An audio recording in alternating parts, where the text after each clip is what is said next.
آغاز رحمان الرحیم کے نام سے۔ یاد رہے ہم سب کو ایک دن اس کی عدالت پیش ہونا ہے۔ آج کی اس ویڈیو میں ہم بہت ہی دلچسپ اور اہم موضوع پر بات کرنے جا رہے ہیں۔ خوابوں کی حقیقت کیا ہے؟ خوابوں کا کوئی تعلق حقیقت سے بنتا ہے یا یہ صرف تخیل کی حد تک ہیں؟ اور نبی پاک صلی اللہ علیہ وسلم خوابوں کے متعلق کیا ارشاد فرماتے ہیں؟ ایک شخص زرارہ بن عمرو جو نبی پاک صلی اللہ علیہ وسلم کے ساتھ تھے، حضرت زرارہ نے حضرت محمد صلی اللہ علیہ وسلم سے کہا، اے نبی، میں کافی دنوں سے کافی پریشان ہوں، کافی مشکل حالات کا سامنا کر رہا ہوں، ذہنی طور پر اضطراب کا شکار ہوں، کیونکہ میں مختلف خواب دیکھتا ہوں جس کی وجہ سے میں رنج و غم کا سامنا کر رہا ہوں۔ میں نہیں جانتا ان خوابوں کا کیا مطلب ہے، ان خوابوں کا مجھے کچھ سبق دینا ہے یا صرف یہ ایک تخیل کا عالم ہے۔ نبی پاک صلی اللہ علیہ وسلم نے فرمایا، اے زرارہ، پریشان نہ ہو، اپنے خواب بیان کر۔ زرارہ نے کہا، میں نے ایک خواب میں دیکھا کہ ایک بکری نے بچہ دیا ہے جو سیاہ رنگ کا ہے۔ اس خواب کو دیکھنے کا میں مطلب سمجھ نہیں پا رہا ہوں۔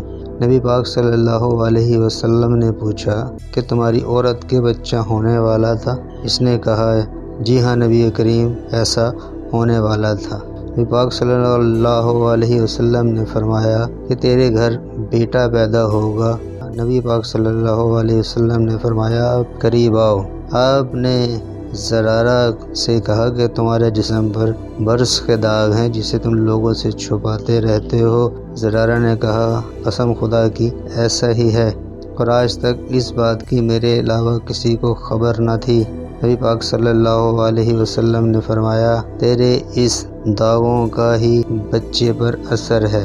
زرارہ بن عمرو دوسرا خواب بیان کرتے ہیں کہ میں نے دیکھا نعمان بن منظر جو کہ نہایت ہی خوشگوار لباس میں ملبوس ہیں۔ نبی پاک صلی اللہ علیہ وسلم نے فرمایا کہ نعمان بن منظر یعنی جو کہ عرب کا ایک مشہور بادشاہ تھا، ان کے ہاں بہت خوشحالی آنے والی ہے اور یہ آنے والے دنوں میں بہت ہی آسائش اور عائش والی زندگی گزاریں گے۔ یہ خواب اظہار کرتا ہے ان کی ترقی اور کامیابی کا۔ زرارہ نے کہا، میں نے دیکھا ہے کہ ایک بڑھیا میرے خواب میں آئی جس کے کچھ بال سفید ہیں اور کچھ سیاہ ہیں، اور وہ زمین سے باہر نکل آئی ہے۔ اس بڑھیا کا زمین سے باہر آنا میری سمجھ سے بالا تر ہے، اور یہ خواب مجھے بار بار کیوں نظر آتا ہے؟ نبی پاک صلی اللہ علیہ وسلم نے فرمایا، یہ دنیا ہے جس قدر باقی رہے۔ بڑھیا جس کے کچھ بال سیاہ ہیں اور کچھ سفید ہیں، یہ ظاہر کرتا ہے کہ زندگی میں اچھا اور برا وقت آتا رہتا ہے، اور تم نے کب زمین میں آنا ہے اور کب زمین میں جانا ہے اس کا کچھ پتہ نہیں۔ زرارہ اپنا چوتھا خواب بیان کرتے ہوئے کہتے ہیں، یا رسول اللہ، میں نے دیکھا کہ ایک آگ زمین سے نمودار ہوئی، میرے اور میرے بیٹے عمر کے درمیان آ گئی، اور وہ آگ کہہ رہی ہے، جھلسو جھلسو، نابینا ہو جاؤ، نابینا ہو جاؤ، لوگوں اپنی غذا، اپنا کنبہ، اپنا مال مجھے کھانے کے لیے دے دو۔ نبی پاک صلی اللہ علیہ وسلم نے فرمایا، یہ خواب فساد کی علامت ہے جو آخری زمانے میں ہوگا۔ زرارہ نے عرض کیا، یہ کیسا فتنہ ہوگا؟ آپ صلی اللہ علیہ وسلم فرماتے ہیں، لوگ اپنے امام کو قتل کر دیں گے، آپس میں دست و گریباں ہوں گے، آپس میں نفاق پڑ جائے گا، آپس میں پھونک پڑ جائے گی، ایک دوسرے کے ساتھ گتھم گتھا ہوں گے، جیسے ہاتھ کی انگلیاں پنجہ ڈالے گتھ ہو جاتی ہیں۔ بدکار اپنے آپ کو نیکوکار سمجھیں گے، اور مومن کا خون گویا پانی کی طرح ہو جائے گا۔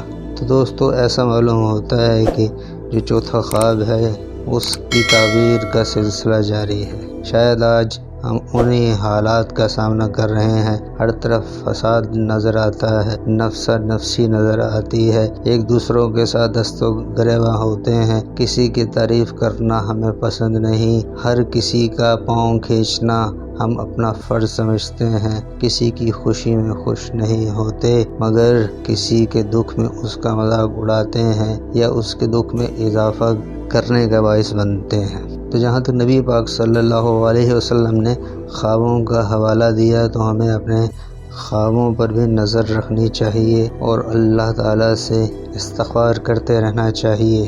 سائنسدانوں کا خیال ہے کہ خواب لاشعور میں کھلنے والے روشن دان ہوتے ہیں۔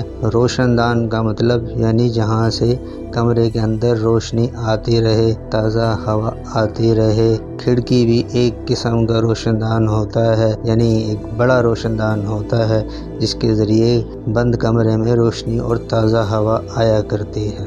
لاشعور میں کھلنے والے یہ روشن دان اصل میں انسان کے ماضی، اس کے تخیل، اس کی سوچ، اس کے اندر کے خوف، اس کے اندر کے جذبات، اس کے اندر کے خواہشوں کا مجموعہ ہوتے ہیں۔ کیونکہ خواب لاشعور کا حصہ ہیں، اس لیے کسی بھی انسان کا اس پر کنٹرول نہیں ہوتا۔